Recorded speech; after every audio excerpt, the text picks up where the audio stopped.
SRR Vari Prestige Project Sriram Riverview 3 and 4 BHK gated community apartment at Narsingi. Phone number 92462 44315. Ramzan శుభాకాంక్షలు, ఉగాది శుభాకాంక్షలు కూడా. ముఖ్యంగా మొన్న జరిగిన అసెంబ్లీ సమావేశాల సందర్భంగా మరి నిజంగా దుబ్బాక నియోజకవర్గం గత ఎన్నో సంవత్సరాల నుంచి వెనుకబడ్డది వాస్తవం. మరి ఎన్ని ప్రభుత్వాలు వచ్చినా మరి గతంలో మా ప్రభుత్వం ఉన్నప్పుడు కూడా మరి సరైన నిధులు రాలేదు. ఇది జగమెరిగిన సత్యం. మరి మొన్న నియోజకవర్గానికి సంబంధించిన అన్ని మండలాలకు సంబంధించిన ఇష్యూస్ మీద నేను అసెంబ్లీలో కూడా ప్రస్తావన చేయడం జరిగింది. ముఖ్యంగా దుబ్బాక అంటేనే మరి ఒక మూడు ముక్కలాట.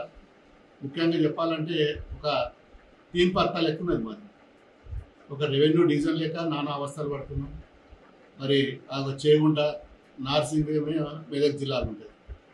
దానికి సంబంధించిన ఆర్డీఓ, ఒక ఆర్డీఓనేమో తూఫాన్ ఉంటాడు, ఒక ఆర్డీఓనేమో రామాయంపేట ఉంటాడు, ఇంకొక ఆయనేమో మెదక్లు ఉంటాడు. ఎస్సీలు ఒక జాల, డీలు ఒక జాల, పంచాయతీరాజ్ ఒక జాల, నియోజకవర్గం ఒక జాల. నియోజకవర్గంలో కూడా మండలంలో కూడా మూడు ముక్కలు. ఒక నియోజకవర్గంలో నార్సింగ్ ఏమో దుబ్బాకలు ఉంటుంది. మరి దాని గ్రామాలేమో మెదక్లో వస్తాయి. మాకు ఉన్నాయి 4 గ్రామాలు. మరి దానికో మండలం, దాంట్లో కూడా 2 ముక్కలు. చేగుంట కూడా అదే పరిస్థితి. మెదక్లోనేమో నర్సాపూర్ కాన్స్టిట్యున్సీలో 4 గ్రామాలు ఉంటాయి చేగుంట మండలంలో. మిగతా గ్రామాలేమో దుబ్బాక నియోజకవర్గంలో ఉంటే అవి చేగుంటలు ఉంటాయి. అంటే ఇట్లా చూసుకుంటూ పోతే మళ్ళీ పోతే అటు పోతే రాయపోల్కి వచ్చేమో ఆర్డీఓ పోతే గజ్వేల్కి వస్తాడు. పోలీస్ స్టేషన్ ఏమో మళ్ళీ బేగంపేట పోలీస్ స్టేషన్ గజ్వేల్కి పోతాడు. మళ్ళీ ఇటు సైడ్ వస్తే మన మిడిదొడ్డి కానీ తోట కానీ దుబ్బాక కానీ ఈడ కూడా ఆర్డీఓ ఉన్నాడు, ఓ డిఎస్పీ ఉన్నాడు, ఆర్డీఓ వచ్చి సిద్దిపేట. ఇట్లా చూస్తే మొత్తం నియోజకవర్గంలో అంతా చెల్లా చెదురుగున్న నియోజకవర్గం. అసలు రాష్ట్రం లేదని ఉన్నది అంటే అది మొట్టమొదటి స్థానం ఉన్నది దుబ్బాకని. మరి మొన్న చాలా ప్రస్తావన చేయడం జరిగింది. మాకు మల్లన్న సాగర్ అనేది మన ఎత్తు మీద మరి కుండ, కానీ మా కింద నీళ్ళు దొరికాయి. దీపం కింద ఎట్లయితే చీకటి ఉంటుందో ఇలా మా పరిస్థితి కూడా అట్లే ఉంది. మల్లన్న సాగర్ మా దాంట్లో ఉంటుంది, కానీ మాకు నీళ్ళు రావు. మా దగ్గరికి వెళ్ళి పోయే కాలువలేమో వేరే నియోజకవర్గాలు వేరే జిల్లాలకు పోతే హైదరాబాద్కు సాగునీరు పోతుంది, మాకు నీళ్ళు రావు. ఇక్కడ పంప్ హౌజులు మా దగ్గరనే ఉంటుంది, ల్యాండ్ అక్విజిషన్ మా దగ్గరనే ఉంటుంది, మరి ముంపు గ్రామాల బాధ్యతలు కూడా మా దగ్గరనే ఉంటుంది, మాకు నీళ్ళు రావు. ఇవన్నీ ఇష్యూస్ మీద కూడా మొన్న మేము అసెంబ్లీలో ప్రస్తావించడం జరిగింది. మరి ఇవన్నీ చాలా విషయాలు చాలా ప్రభుత్వానికి తెలియని విషయాలు ఇంకెన్నో ఉన్నాయి. మరి ఈరోజు గౌరవ ముఖ్యమంత్రి గారు రేవంత్ రెడ్డి గారిని కూడా నేను డైరెక్ట్ కూర్చొని 1 to 1 ఒక అర్ధగంట సేపు కూర్చొని సమస్యలన్నింటి మీద కూడా చెప్పడం జరిగింది. మరి ఆయన సానుకూలంగా స్పందించిండు. ఖచ్చితంగా నియోజకవర్గంలో నేను మీకు ఏం కావాలో మరి నేను నిధులు కానీ ఇంకా డెవలప్మెంట్కి సంబంధించిన ఇష్యూస్ మీద వస్తే ఖచ్చితంగా ఇస్తాను మాట ఇచ్చిండు. మరి ఇప్పటికైతే మరి స్కిల్ యూనివర్సిటీ అని ఒకటి, ఇంటిగ్రేటెడ్ హాస్టల్స్ మీద ఎడ్యుకేషన్ మీద కూడా 2 కొత్తగా స్కీమ్లు వచ్చినాయి. మరి దాంట్లో నాకు 2 కావాలంటే మరి ఇస్తా అని చెప్పి హామీ ఇచ్చిండు. మరి సీఎంఓ ఆఫీస్ నుంచి కూడా ఆదేశాలు కూడా, కలెక్టర్ ఆఫీస్ కూడా ల్యాండ్ అక్విజిషన్ కోసం కూడా మరి ఆదేశాలు కూడా జారీ చేయడం జరిగింది.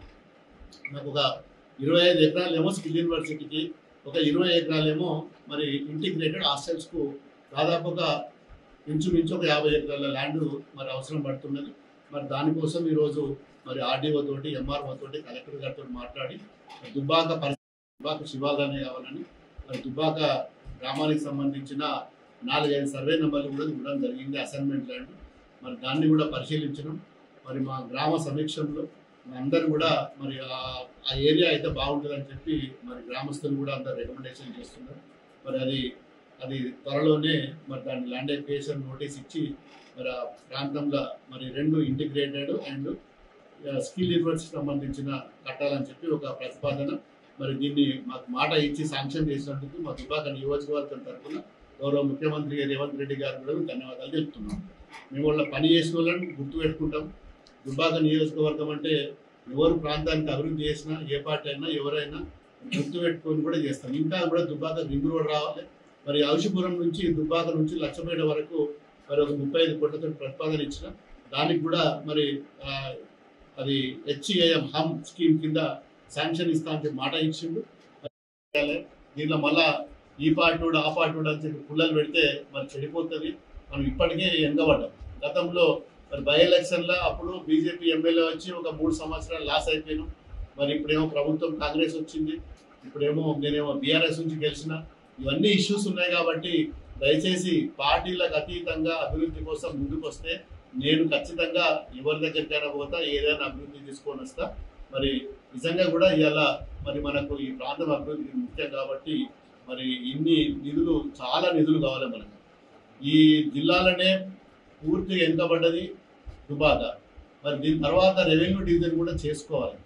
రెవెన్యూ డివిజన్ అయినట్టయితే ఈ పక్కపొంటి మండలాలకు, పక్కపొంటి జిల్లాలకు, పక్క నియోజకవర్గాలకు సంబంధించిన గ్రామాలు ఏదైతున్నాయో అన్ని కూడా దుబాకలో ఒక హబ్బు లెక్క మరి అభివృద్ధి చేసుకోవచ్చు. రెవెన్యూ డివిజన్ అనేది చాలా కీలకమైనది. ఒక రెవెన్యూ డివిజన్ వస్తే దాంతో కూడా అన్ని డిపార్ట్మెంట్లు కూడా మరి సెంట్రలైజ్ అవుతాయి. ఒకేలా కూర్చొని పనులు చేసుకోవచ్చు.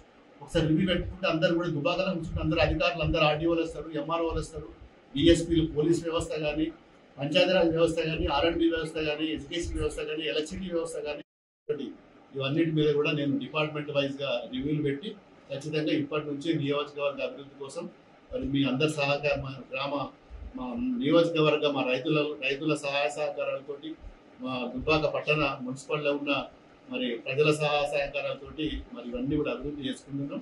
మరిన్ని వీడియోస్ కోసం ఛానల్ ని సబ్స్క్రైబ్ చేయండి. లేటెస్ట్ అప్డేట్స్ కోసం వాట్సాప్ ఛానల్ ని ఫాలో చేయండి. అండ్ లింక్ డిస్క్రిప్షన్ లో ఉంది.